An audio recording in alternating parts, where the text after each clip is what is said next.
In this example, we're told we have one inlet and one outlet for a control volume, as shown in the picture there. It's operating at steady state. We're told information about the inlet conditions. And again, these are in English units, but don't worry about that so much. It just affects the unit conversions. We're told that the flow through the control volume is adiabatic and the outlet pressure is given. We can neglect kinetic and potential energy changes across the control volume.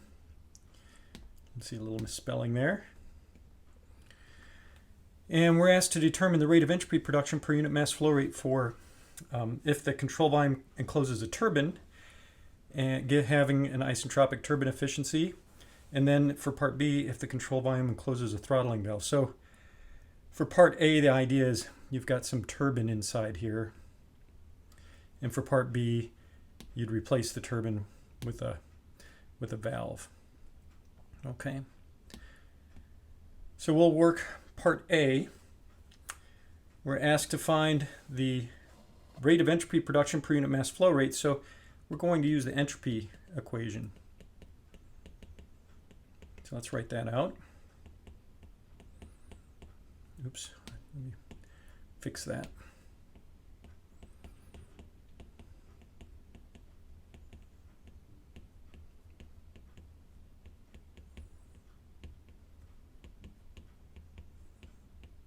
Okay, so we have our entropy equation. We're trying to find the sigma dot over m dot here.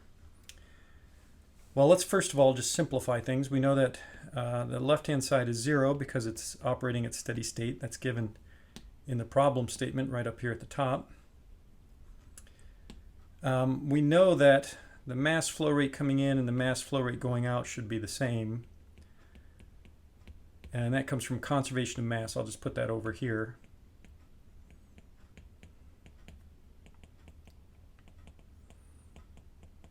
So there's conservation of mass. We know it's steady state. We know there's one inlet, one outlet, so m dot in equals m dot out. We'll just call it m dot for convenience. We're also told that the flow through the control volume is adiabatic. So that means that the heat transfer term is 0. So when we rearrange this equation, we'll get the following. The rate of entropy generation per unit mass flow rate, so that's sigma dot over m dot, should be S2 minus S1. And that'll be true whether or not it's the turbine or the throttling valve. It's the same entropy equation for both. All right. One other thing so now really the problem comes down to finding the S2 minus S1. Well, we're told that we're dealing with air in the problem statement, so I'm going to assume that it behaves as an ideal gas. Okay, so assume air is an ideal gas. So what that means is S2 minus S1 will be the S naught at T2 minus S naught at T1 minus R times natural log of P2 over P1. This comes from an earlier set of notes that we've had on dealing with calculation of changes in entropy for ideal gases. All right, so we know the pressures, right? The pressures were given, 100 psia, 25 psia, so we can determine this part. We also know the value for the gas constant for air. That's something we could look up. The S naught values, we know S naught T1. We'll get that from an ideal gas table because we're given the initial temperature. So the only thing that we don't know is T2 and thus S naught T2. So we have to find that. Okay, so the way we're going to find that temperature at the outlet is we're actually going to use the isentropic efficiency. The only other piece of information we have here in part A is the isentropic efficiency of the turbine. So we're going to make use of that information. If you remember, the isentropic efficiency for a turbine from our notes will look like the following. It'll be the actual work or the actual power that we get out of the turbine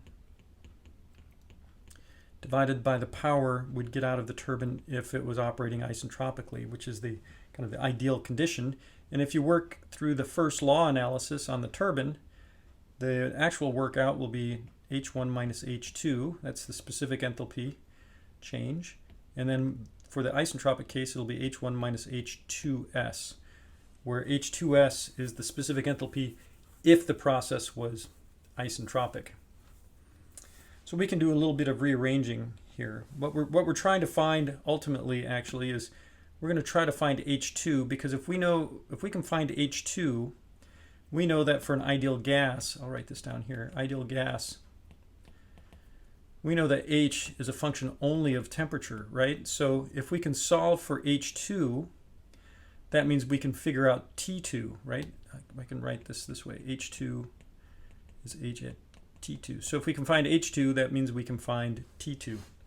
So let's rearrange this equation to solve for H2. So if we do that, this will be H1 minus the isentropic efficiency times H1 minus H2S. I think I've done that correctly. Yeah, I think my algebra is okay there. So again, in this equation, what we know is we know H1 because we know T1. We can use the ideal gas table to find that. We know the isentropic efficiency. That's given. And we know H1. So we just if we can find H2S, then we can find H2. Okay. So let's first of all just write down the value for H1 since we're here. So H1 will be the specific enthalpy at T1 equals 900 degrees Rankine. If you go to the back of your textbook and look up the specific enthalpy at that temperature in the English tables, English units tables, it comes out to be 216.26 BTU per pound mass. So that's a table lookup. This is from an ideal gas table for air. Okay, so we have that. All right, now it's a matter of finding H2S, right? So to find H2S, we just have to keep in mind that what this means is that the specific entropy remains constant across the turbine, right? So this is the constant entropy case. So as we go from state 1 to state 2, we're assuming for the 2s case that the entropy remains the same. So S2s is equal to S1, right? And so then when we write out for an ideal gas, the change in specific entropy going across, it'll look like this.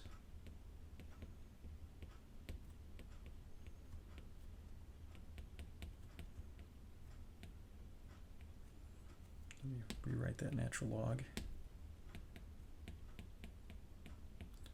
So what I'm doing is I'm writing down the change in specific entropy for the process when it's isentropic. So the 2s means that we're considering the isentropic case. Of course, the left-hand side is going to be 0 because it's isentropic. On the right-hand side, just remember that P2s is equal to P2. It's the same pressure change that we're interested in. The only thing that's changing is that it's now isentropic. S01 we know, S0 at T1 we know because we can find that from the ideal gas tables. So we should be able to, we should know these quantities. The only thing that we don't know is this, but we're going to solve for that. So let's rearrange. So S0 T2S, S0 T1 plus R natural log P2S over P1. So we know the right-hand side of this. S0 T1, again, that's 900 degrees Rankine. We can use the ideal gas tables to look that value up. It comes out to be 0.72438 BTUs per pound mass degrees Rankine. That comes from the ideal gas tables.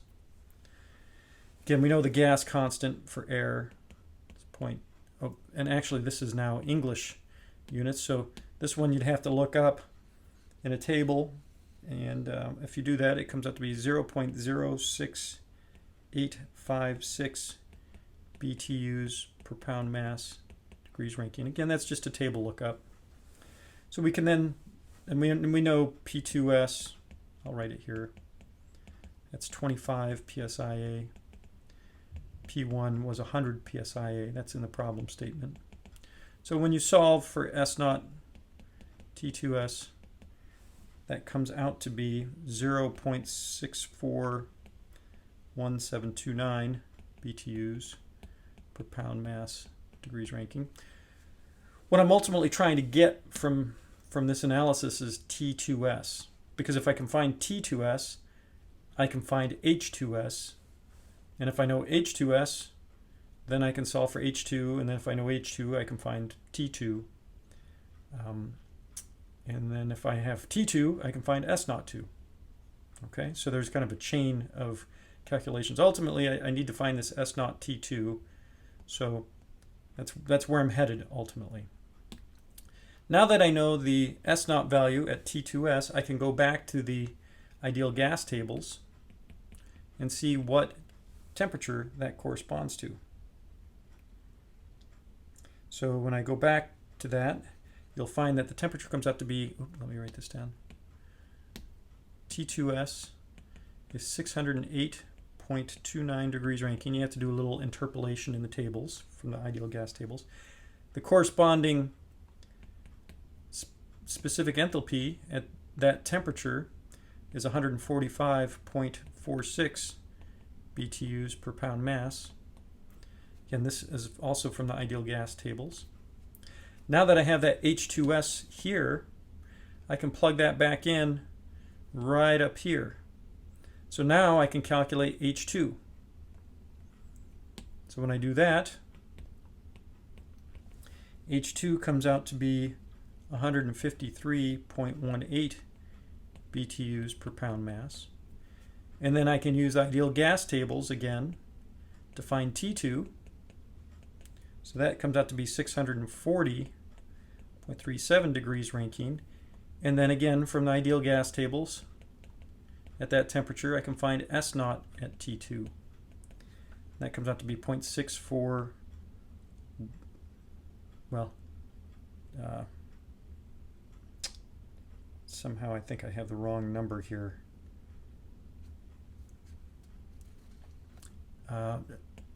I must have written down the wrong number on my solution. So anyway, you can look that up. I don't have the correct number for that on my document here, but you can find that value from the ideal gas tables.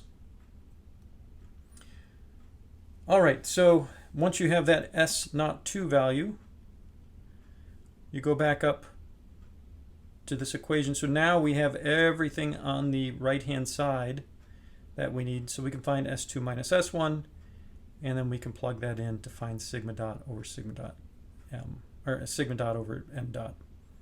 Okay, so I'll just show it notationally here. So you can find S2 minus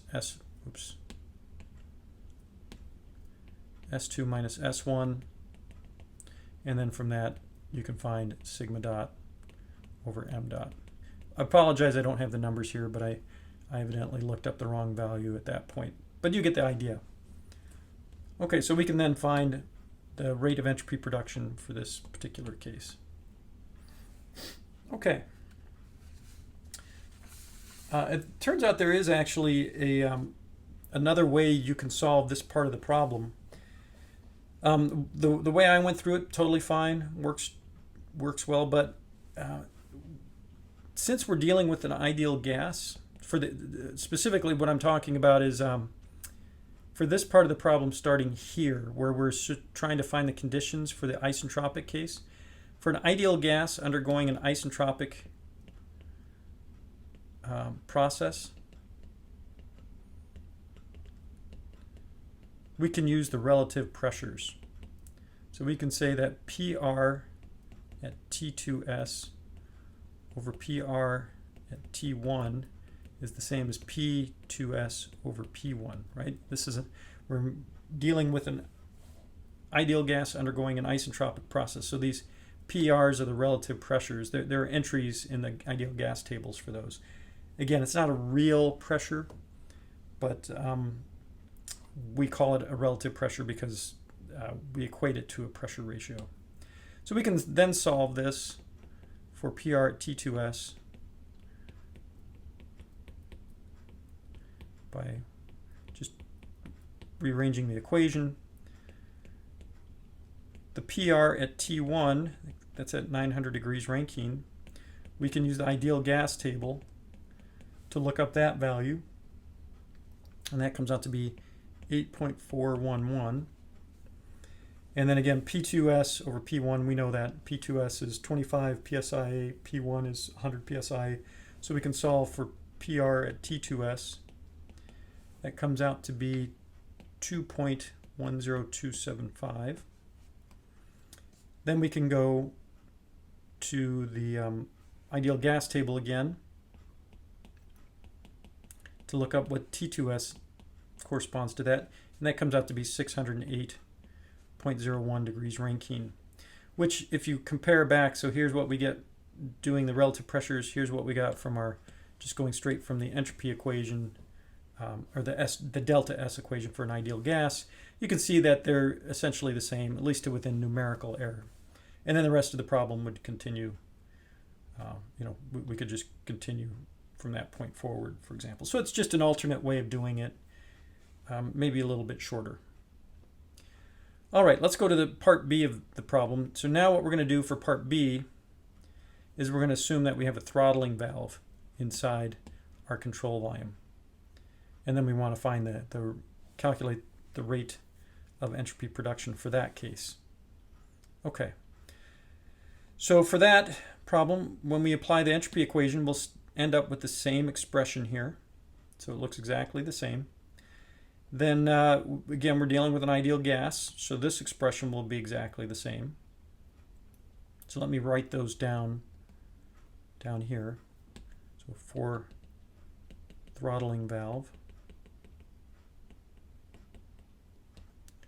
we have sigma dot over m dot is equal to S2 minus S1, and S2 minus S1, since we're dealing with an ideal gas, so this comes from the entropy equation. And this is for an ideal gas. S2 minus S1 is the S naught T2 minus S naught T1 minus R natural log P2 over P1. We know the P2 over P1, we know the R, we know, okay, so let me continue on. For a throttling valve, okay, so let me take a step back. We know T1, so we can find the S naught T1. The challenge now is to find T2, okay? So the way we're going to find T2 is we can actually go back to the first law. The first law will involve the specific enthalpy, and as we know, the specific enthalpy is directly related to temperature. It's a function of temperature for an ideal gas. So if we can find the specific enthalpy, we can find the temperature.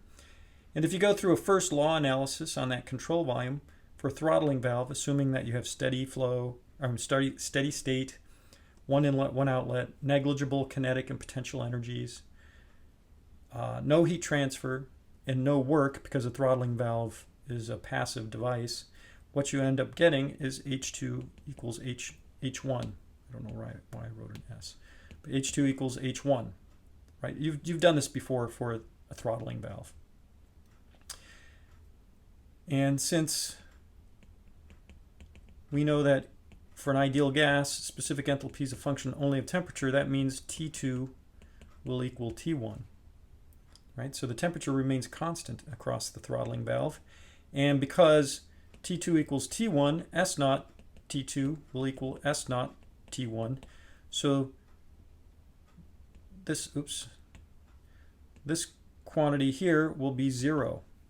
So what we're left with then is S2 minus S1 will be minus R natural log P2 over P1, which we can calculate. You plug in the numbers for that, it'll come out to be 0.095044 BTUs per pound mass degrees Rankine. And that's the same thing from the entropy equation as sigma dot over m dot. So I do have the numbers for that one. So for the throttling valve, The only real modification is that we have to use the first law in here to find that the temperature remains constant across the throttling valve. What you'll find when all is said and done, when you compare these numbers, and I apologize I don't have the one for the turbines, but what you'll find is that the rate of entropy production for the throttling valve, this number will be bigger than that for the turbine. And the reason for that is because the throttling valve is a sudden expansion, that when flow goes through that throttling valve, it just suddenly expands in a very uncontrolled manner. And so you get a lot of irreversibility that occurs. When you have flow through a turbine, generally that expansion of the fluid it occurs more in a more controlled fashion. There are often stages in a turbine where we gradually increase the expansion of the fluid as you go from one pressure to the next, the high pressure to the low pressure. And so that you have a more controlled expansion of the fluid, and as a result of that, you have less irreversibility. So what you should find when you plug in the numbers is that value for sigma dot for the turbine will be less than that for the throttling valve because it's a more controlled expansion. Okay, with that, we'll go ahead and end this example.